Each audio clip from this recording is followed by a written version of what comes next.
Children, this is exercise 7.3, question 4. The question is, BE and CF are two equal altitudes of a triangle ABC. Using RHS congruence rule, prove that the triangle ABC is isosceles. Now see, when I have to show that triangle ABC is isosceles, means I need to show two of its sides are equal. Isosceles का मतलब ही होता है दो sides equal हो जिसकी, है ना. Then I need to use RHS congruence also.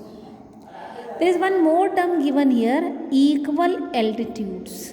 What is the meaning of altitude? Altitude का मतलब है the line segment joining a vertex of the triangle to its opposite side at an angle of 90 degree. है ना. Triangle के vertex से opposite side पे जब perpendicular draw करेंगे तो उस सेगमेंट को, उस परपेंडिकुलर लाइन सेगमेंट को हम बोलते हैं altitude. And here given BE and CF are two equal altitudes. So here we are starting solving. See here the triangle is ABC.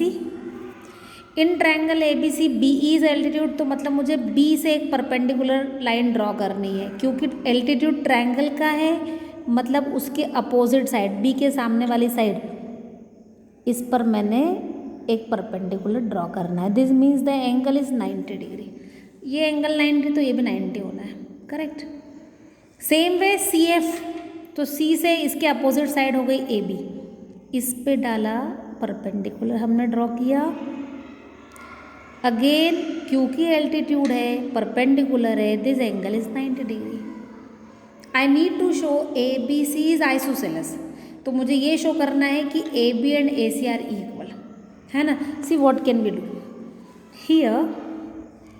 If I choose the triangles BFC,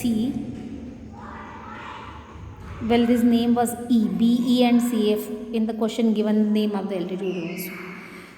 Triangle BFC and triangle BEC.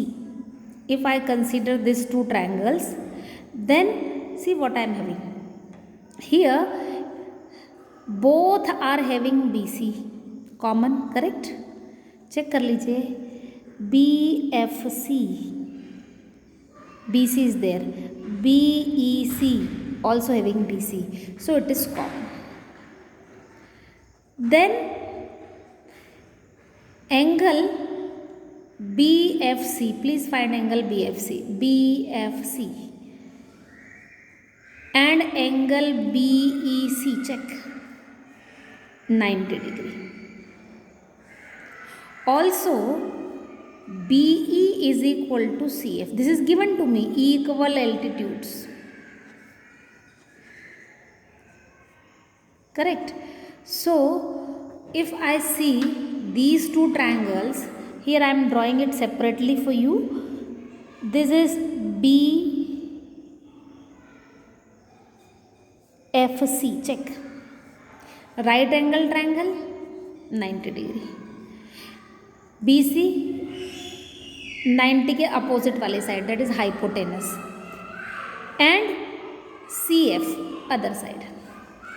और दूसरा triangle देखे तो BEC की बात कर रहे हैं. This angle is 90 degree. BEC, B is altitude no, तो 90 डिग्री एंगल. 90 के अपोजिट साइड हाइपोटेनस BC. पहले वाले के लिए भी वही हाइपोटेनस थी. And BE it is equal. तो क्या मिल रहा है, राइट ट्रायंगल है, राइट एंगल, उसके सामने वाली साइड, इसके सामने हाइपोटेनस, इसके सामने hypotenuse, and this side is equal, है ना. तो does it mean we are having all the conditions of RHS, right angle, hypotenuse, side. By this criteria, these two triangles are congruent. अगर दो triangles हमारे पास right angled हैं जिनका hypotenuse और कोई भी एक करस्पॉन्डिंग साइड इक्वल है, तो RHS क्राइटेरिया बोलता है कि the triangles will be congruent. इसके कॉन्ग्रुएंट होने से क्या हो गया, देखिए BEC BEC, इसमें ये पूरा एंगल मेरे पास है C। Same way BFC triangle के अंदर ये पूरा एंगल B है। And if I see in this diagram then here are the angles. It will work as two angles for the triangle. So when the these two triangles are congruent, it means angle BCH, please check, or you can only write angle C is equal to angle ABC, correct? ABC or only angle B, है ना? This is CPCT. You may avoid writing this and directly write this angle C is equal to angle B. This is CPCT. For congruent triangles, their corresponding parts are equal. और अगर ये equal हो गए तो हमें पता है कि अगर किसी ट्रायंगल के दो एंगल्स इक्वल है तो उनके अपोजिट साइड्स भी इक्वल होगी। ABC में C के अपोजिट है AB, B के अपोजिट हो गई AC, तो AB is equal to AC, and if two sides are equal, that means triangle ABC is isosceles. So here is the question. Now let us consider question number 5 of same exercise. ABC is an isosceles triangle. Now already given isosceles. Isosceles मतलब दो sides equal होने वाली है। कौन सी equal है वो भी दे रखा है। With AB is equal to AC, these two sides are equal. Draw AP perpendicular to BC, आपको एक परपेंडिकुलर A से ड्रॉ करना है AP on BC to show that angle B is equal to angle C isosceles triangle दे रखा है here. The triangle is isosceles, these two sides are equal. तो isosceles की ट्रायंगल की प्रॉपर्टी है ये कि इस साइड के अपोजिट वाला एंगल और इस साइड के अपोजिट वाला angle, if the sides are equal then they will also be equal in measurement. But here you are said कि you have to draw AP perpendicular to BC, इस BC के ऊपर मुझे एक परपेंडिकुलर ड्रॉ करना है and then I have to show it, है ना? तो डायरेक्टली प्रॉपर्टी यूज नहीं करेंगे, उस प्रॉपर्टी को प्रूव करके दिखा रहे हैं आप।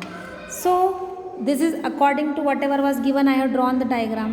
Now simply if you consider, name this point as P क्योंकि क्वेश्चन में दे रखा है AP. If you consider triangle APB and triangle APC, for these two triangles both are having one angle 90 degree. कौन सा एंगल 90 है check कर लीजिए।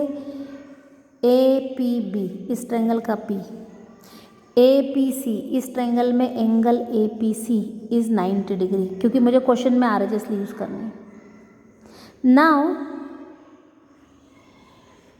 AP is common for both the triangles, correct? Check कर लीजिए APB APC, it is common in both the triangles, so common. Moreover I am given that AB is equal to AC. This is one of the side of the triangle. This is given to you. So if I see the triangle APB here, angle 90 के opposite side AB, that is hypotenuse, ये right angle बना, और AP that is a side। दूसरे के लिए check करिए, इसको थोड़ा सा डिस्टेंस पर ड्रॉ करके दिखा रही हूँ मैं आपको। APC हियर, ये एंगल 90 के सामने AC दैट इज हाइपोटेनियस, ये हाइपोटेनियस इक्वल, और ये साइड, तो आपके पास RHS की कंडीशन हो गई, right angle, hypotenuse and the side. So from RHS the two triangles, कौन से दो ट्रायंगल्स? ये ट्रायंगल्स हो गए, they are congruent, and as the triangles are congruent their corresponding part should be same, equal. अब कौन से करस्पॉन्डिंग पार्ट्स?